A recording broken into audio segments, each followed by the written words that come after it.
pagtuon subong. Amo ni ang aton semanal nga pag-review sa atong leksyon nga ginadala sa inyo sa Central Philippine Adventist College Church Media Ministry Department. Nga ang akon nga partner subong amo ang Director Pastor JC Aragon Jr. Mga utod, para gid ini sa mga Ilonggo speaking nga mga kauturan naton diri sa Negros Occidental Conference, sa bilog nga isla sang Negros, sa bilog nga isla sang Panay, kag sa aton mga kauturan sa Southern Philippines, dito sa Mindanao, sa Cotabato, sa South Cotabato, sa Dajangas, General Santos, sa North Cotabato, sa Sultan Kudarat, kag labi na gid sa aton mga kauturan sa bilog nga kalibutan. Ng mga alumni sang CPAC nga mga Ilonggo, yes, kami gid nakaibalo nga kamo nagapadayon kag nagasunod sini nga programa. Sa sini nga adlaw mga kauturan, aton na naiduko ang aton mga ulo sa hindi pa kita makapadayon sa aton nga pagtuon. Maluluyon kag langit no namon nga Amay, nagapasalamat kami gid sa imo nga sa liwat kami naman imo gintagaan sini nga panahon. Amon ginapangabay ang balaan nga espiritu nga magaupod sa amon sa pagtuon namon sini nga leksyon, sa pag-review namon sa sini nga leksyon para sa Hulyo 1 pakadto sa Hulyo 7. Ginatugyan namon ang tanan sa ngalan ni Ginoong Hesus nga amon manunobos. Amen. Sa hindi pa kita, Pastor Aragon, aton na naibasahon ang aton sadsaran nga teksto nga makita sa Galacia 1, versikulo 10. Galacia 1, versikulo 10. Yes. Nagapangita bala ako karon sang kahamuot sang mga tao ukon sang Dios. Ukon nagahimulat bala ako sa pagpahamuot sa mga tao. Kung nagapahamuot pa ako sa mga tao, hindi ako kuntani ulipo ni Kristo. Dalayaw ng Ginoo sang nabasa naton nga sadsaran nga teksto. Amo ni mga kauturan ang punto sang aton nga leksyon sa sini nga semana. Ang background sini mga kauturan, sa naligid nga semana aton natunan nga may konflikto sa Antioquia. Okay. Si Pablo wala na sa sini nga panahon. Kay damo na sang iya iglesia nga na-fondar ti lumpat-lumpat siya sa iglesia. Daw district pastor ang iyang pastor siya. kahintangan. Kag sa sini nga panahon, Pastor, na batian niya na. Nga daw may mga paglaylo na sa Antioch. Sa Galacia, I mean. Oo, sa Galacia. But silingon may mga pagtuon nga nagsulod dito sa taga Galacia nga daw lain iya sang pagtuon nga ginbilin ni sa Pablo. tapos niya na nga napundar ang Galacia kag iban pa nga mga simbahan, kundi nagadto naman siya sa iban. Nga may first missionary journey, may second missionary journey, may third missionary journey si Pablo. Ang Galacia daw medyo may paglaylo na.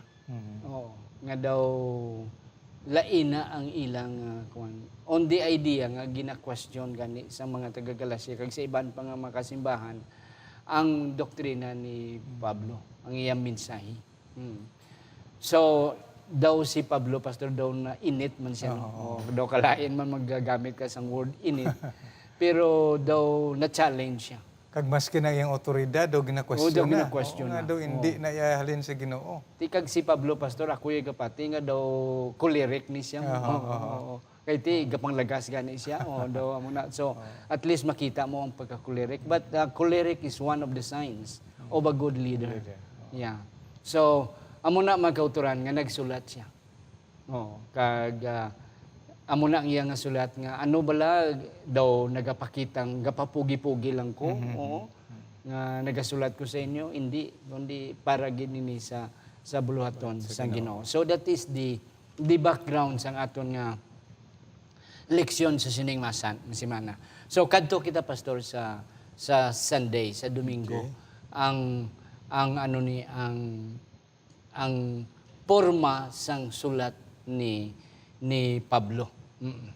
Nga ang sulat ni Pablo, Pastor, sa English nagasiling siya, when Paul wrote to the Galatians, He was not trying to produce a literary masterpiece.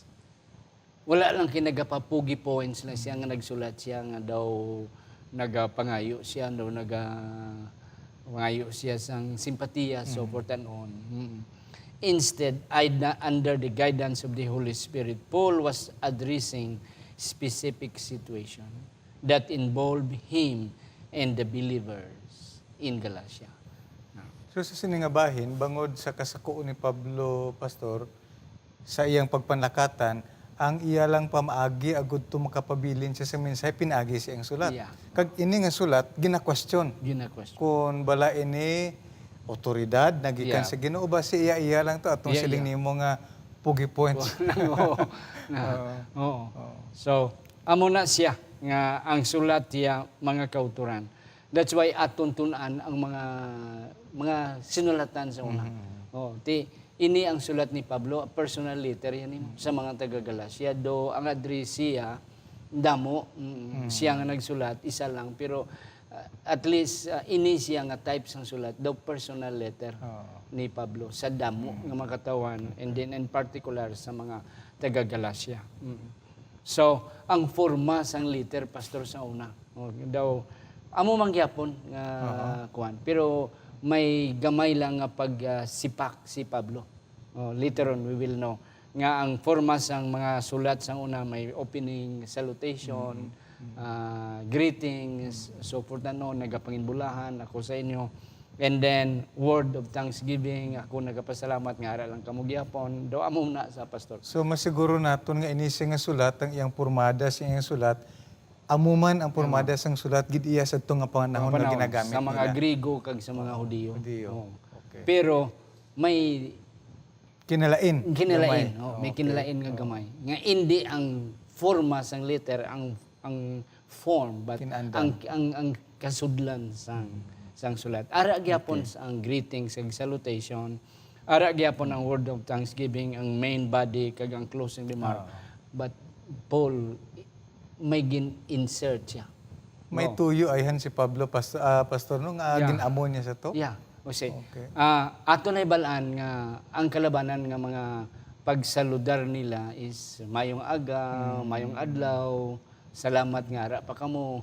Pero si Pablo ang iyang kinalahi sa iyang sulat, gin-incorporate siya, gin-insert siya ang grace and bugay kag ang Paghidait. paghidait ni Kristo. So si Kristo iya gin pasulod sa iyang typical nga liter pariuman sang uban, pero ang kinalain nga ang bugay kag ang paghidait ni Kristo iya nga gin-insert. That's it. So amo na ang kinaliinan sang sulat ni Pablo kumpara sa mga iban nga mga sulat. So amo na kadto kita sa Monday nga leksyon, pastor. At least may isa kita ka punto nga nakuha sa aton Monday nga lesson. Nga though the same form of letter, pero may gin-insert si Pablo nga nagapakilala nga ina nga sulat, hindi iya personal. Hindi halin sa iya, kundi halin sa kay Ginoong Hesukristo nga gin-impress, gin-butang sang balaan nga espiritu sa iya panghununa kag iya nga ginsulat. Akong basahon diri pastor no, Yep. sa mga taga Galacia 1 bersikulo 3 siling ya ang bugay sa inyo kag paghidait gikan sa Dios nga amay kag sa aton Ginoong Hesukristo nga naghatag sang iyang kaugalingon tungod sa aton mga sala agud nga maluwas niya kita gikan sini karon nga malaot nga panuigon suno sa kabubuton sa aton Dios kag amay. So diri pastor no sakto tong imong ginhambal nga si Pablo diri nagsulat sang hindi kinandan sa mga Grego ang ilalang pagsulat greetings panamyaw. Pero sa kay Pablo iya gindugangan niya ang bugay kag paghidait. Ang paghidait sa mga Hudiyo amo ni ginatawag shalom, paghidait greetings nila. Yes. Kay Pablo ya daw unique ni pastor kay ginbutangan niya iya bugay. Hindi kinaandan suno sa mga sulat nga kinaandan sa mga Grego. Yeah. Ginhimo niya ni siguro pastor bangod sang isa ka punto nga iyang iga-emphasize sa iyang sulat nahanungod sa bugay ni Sa Kristo. bugay, oo. Kiti sa mga Hudiyo ang ilang pagtuo pinaagi sa buhat. Buhat. Daw strain sa ila, daw hindi kinaandan sa ila ining bugay. Sumiti ni tuyo si Pablo nga agin butangan niya iya bugay. Yeah. Bugay ni Kristo sa iyang and that's sinulat. correct, Pastor. Okay. So, sa Monday naton nga leksyon, Pastor, ang Lunes, amo ni ang pagtawag kay Pedro. You see, another question is the calling of Peter. O of Paul. Opo. Oo, ang pagtawag sa iya. Kay number one, hindi siya original nga 12. Oh, hindi sa disipulos Hindi ni sa Kristo. disipulos sa ni 12. Kristo.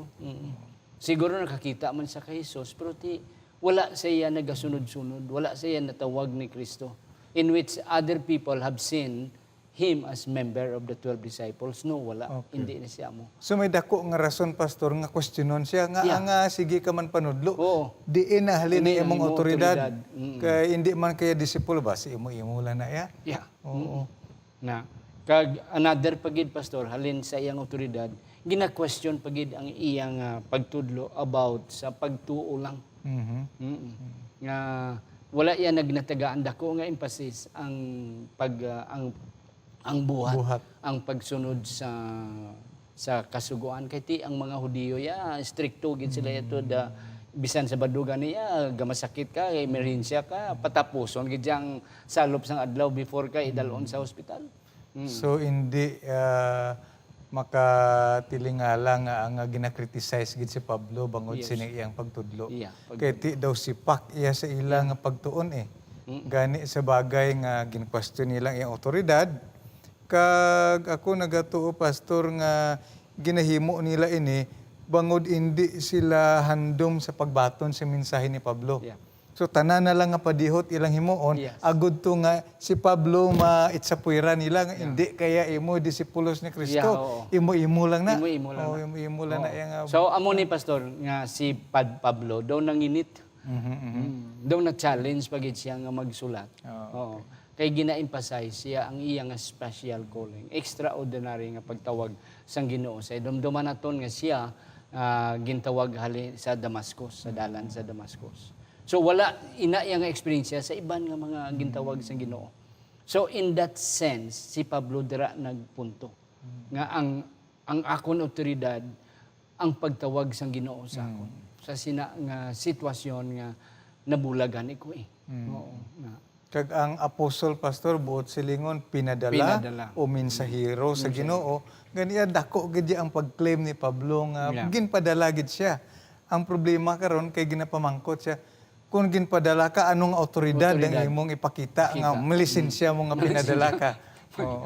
May certificate ka o kung may endorsement So, letter hindi ka. ni hapos, no? Hindi hapos. kung sa Mabudlay biya kay Pablo magunturan. Pero tungod sa iyang zeal, sa iyang kasibot kung sa Cebuano, pakadasig niya sa pagbuhat sang buluhaton, kabalo kita sang ligad nga si Manato natunan, nga si Pablo ang nauna, ang iyang kadasig, kag ang iyang pagpanglagas is a work for the Lord para sa Ginoo, pero way ta kabalo gali nga lain gali ang plano sang Ginoo sa iya. So subong ara gyapon ang kadasig iya nga na question niyo akon nga awtoridad let's say nakway kamo kay balo nga amo ni natabo sa akon kag amo ni ang sitwasyon subong. So kadto kita sa Tuesday sa Martes nga leksyon, Pastor. Ang mayong balita ni Pablo. Ari na siya, diri na kita. And then this is the starting, Pastor, sang aton nga pagtuon sa bilog nga trimestre. Kay ang Galatian is the gospel of the Lord through Paul. Pinagi siya kay Pablo. Karon ang aton leksyon nagsugod na. Nga ano ni ang maayong balita nga ginadala ni Pablo. So, diri Pastor, ginpakita ni Pablo kay na atong dimensyon narang iyang paggamit sang pulong paghidait kag ang bugay. Yes. Nga amo ini ang iyang pamaagi sa paghatag sang mensahe nga ang bugay sa Dios, ang paghidait ni Kristo, amo ang mensahe nga naglabaw sang pagtuman lang. So diri niya ginpakita sa iya mismo nga mensahe nga may kinalain sa pagpati sa mga tao, kag diri niya ginapasulod ang iyang pagtuon kag pagtudlo na hanungod sang kaimportansya sang bugay kag sang pakidait nga ginadala ni Kristo sa iyang balita. Sa aton nga leksyon, Pastor, may ara dira nga Greek word nga charis. Oo, kag chirin. Oo. Ang chirin is greetings, pero ang charis naman niya may kahulugan nga grace, gracia. So, may pagka-similar. Oo. Pero amo na ang gingamit ni Pablo nga imbis nga greetings, grace ang iya nga, grace be unto you. So, typical sa iya nga sulat sa mga iban pang mga simbahan nga naumit siya na amat-amat niya gindula ang word greetings, but grace be unto you. Oh, and the peace of Christ be unto you. So dumakapukaw nino sa Yeah. panghuna-huna sa mga tuop nga ang bugay ini ang gingamit ni Pablo nga panamyaw. Tahom nga pamaagi ni Pablo Pastor. Kag sa Martes nga leksyon, Pastor, ari na ta. Ato na talakayon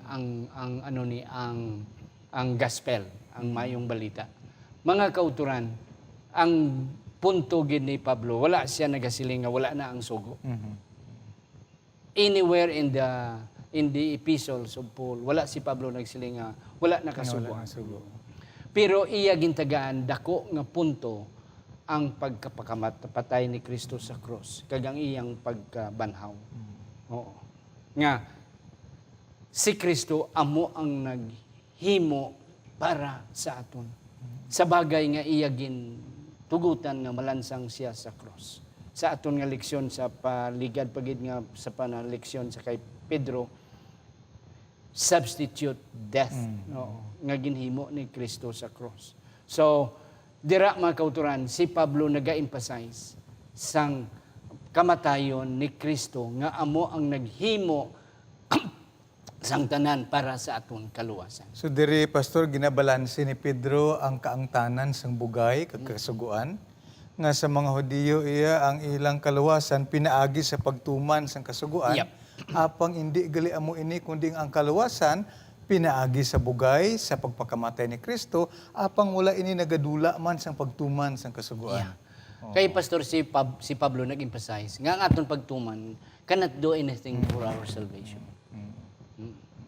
Later on aton na mahibalaan nga ang aton pagtuman is kuan lang na iya pasalamat lang na sa Ginoo, bunga lang na iya sa aton pagkalinuwas. Pagkalinuwas. Pero ang emphasis ni Pablo sa iya nga sulat nga amo na ang gina-question sa mga taga-Galacia kag sa iban pa nga mga simbahan nga faith alone, ang pagtuo lang kag ang pagsalig kay Kristo amo ang sadsaran sang aton kaluwasan. Kag ang pagkabanhaw ni Kristo kay ti bisan ano nga pagpalansang ni Kristo sa cross kung wala man siya pagkabanhaw, that's still nothing. So amo na ang emphasis ni Pablo sa iyang maayong balita. So makita naton Pastor pinagi sini nga pag-criticize nila sa kay Pablo. Si Pablo nagapamatuod gid iyang tinawag sa sang Ginoo. Yep. Walay sapayan nga hindi siya kabahin sa 12 ka disipulos. Yes. Apang si Pablo nagpakita kag naga-explain sa ila nga pinaagi sang iyang koneksyon sa kay Kristo sa panahon nga siya nagpakadto sa Damascus kag ang Dios nagistorya sa iya, ang Ginoo nagpakita sa iya, nagsugilanon sa iya. Diri gina-claim ni Pablo nga ang mensahe hindi lang iya. Yeah. Hindi lang ini pugi points, kundi nga mensahe gid iya nga may otoridad nagikan kay Kristo. Kag ini nga mensahe amo ang mensahe sang bugay nga luyag ni Kristo igapaalinton sa mga Hintil kag mga Hudiyo. Yeah. You see, Pastor, si Kristo sang buhi pa siya. Ang iyang concentration sa iyang pagtrabaho sa mga Hudiyo. Oo. Wala gid siya nagtandog kag nagkadto sa mga Hintil.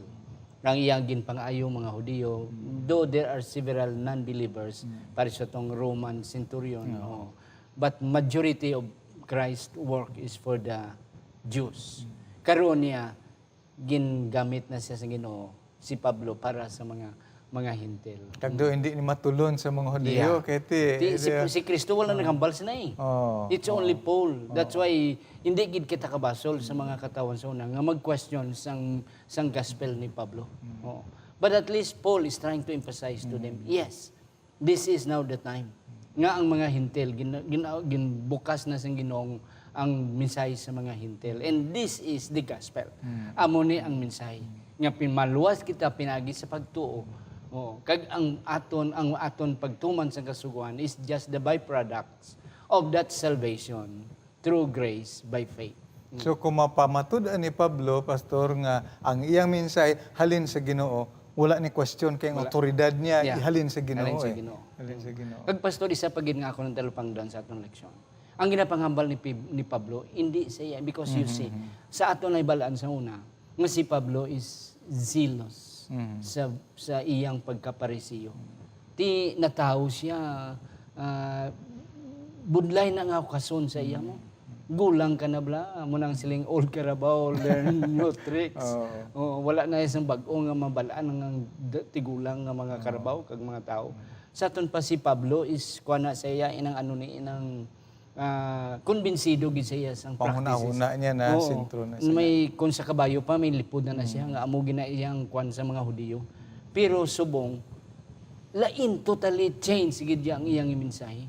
Hindi na iya hinudiyo nga mensahe, kundi iya niya ni Kristo nga mensahe. So isa na sa mga prueba, pastor, nga indeed Paul was used by God and called by God to be the disciple, to be the apostle to the Gentiles.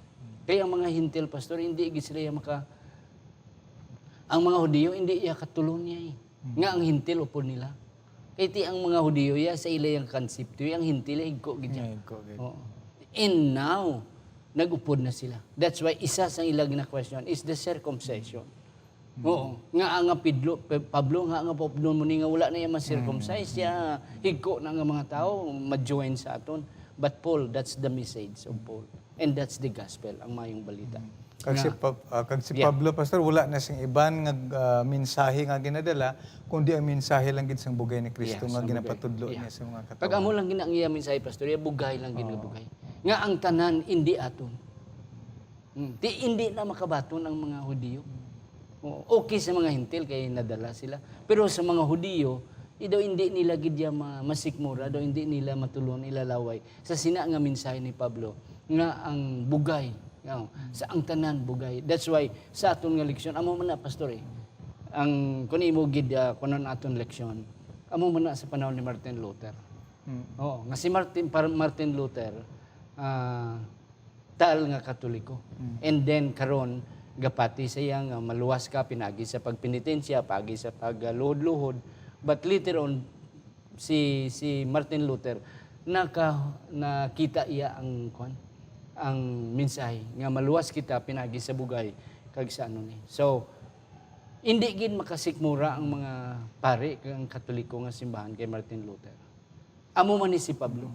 Daw hindi gid nila mabato niya si Pablo nga amo ni nga grabe na ka pintas, ka grabe na katutom sa iyang pagkahudiyo, sa iyang pagkaparisiyo. Now iba na ang iyang Ang isa ka panghuna-huna dira, Pastor, karon amo ang panghuna-huna kung kay isa sing iban nga naton nga mga kaabyanan nga bangod si Pablo nag-emphasize siya sang bugay kung kay isa ang kasuguan do ginabaliwala na. Wala na lang. Apang hindi amo ini ang tinutuyo ni Pablo.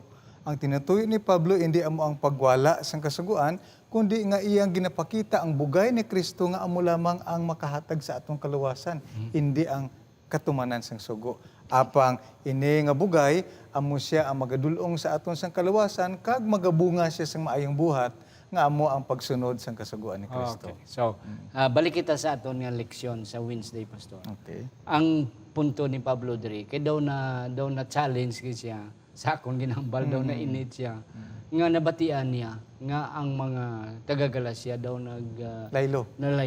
O ang ilang loyalty wala na sa mensahe. So amo na ang isa nga nagsulat nun siya. Sila being loyal soldiers.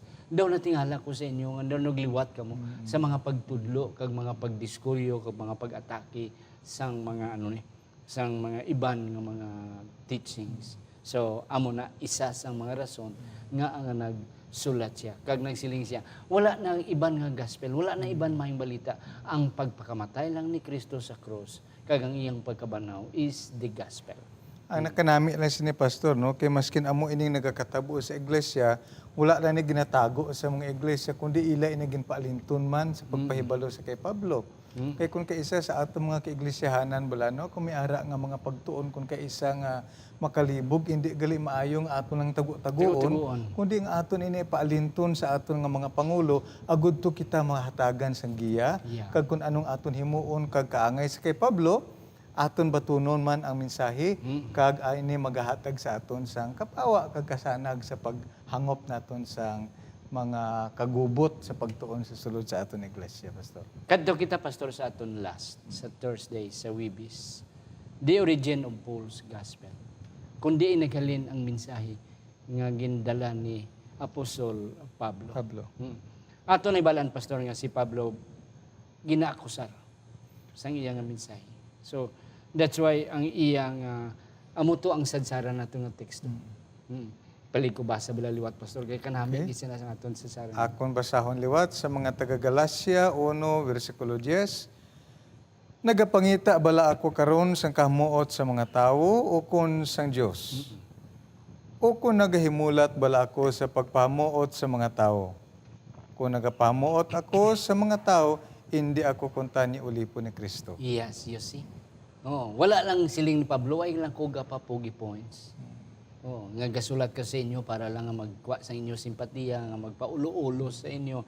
No, I am writing you not necessarily nga dayawon nyo ako para dayawon ako sa iban. But I am telling you indeed the message, ang mensahe, nga ang gospel, ang maayong balita, nga halin sa kay Kristo.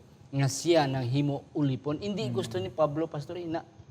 Pero kiti ulipon siya, he has to follow. Being a good soldier of Christ, he has to follow and tell everybody the gospel, the sang mayong balita para sa tanan. Kagdira ginaklaro gid ni Pablo Pastor nga ang iyang otoridad bangod nga ulipon siya ni Kristo. Ulipon siya ni So Kristo. dako kayo ng otoridad kay iyang mensahe lin sa kay Kristo. Maskin hindi sa kabahin sang 12 ka disipulos, apang bangod sang iyang eksperyensya nga nakita niya si Kristo kag nagpakigsugilanon kay Kristo, dira niya ang iyang otoridad gin base kag wala may makabali sina.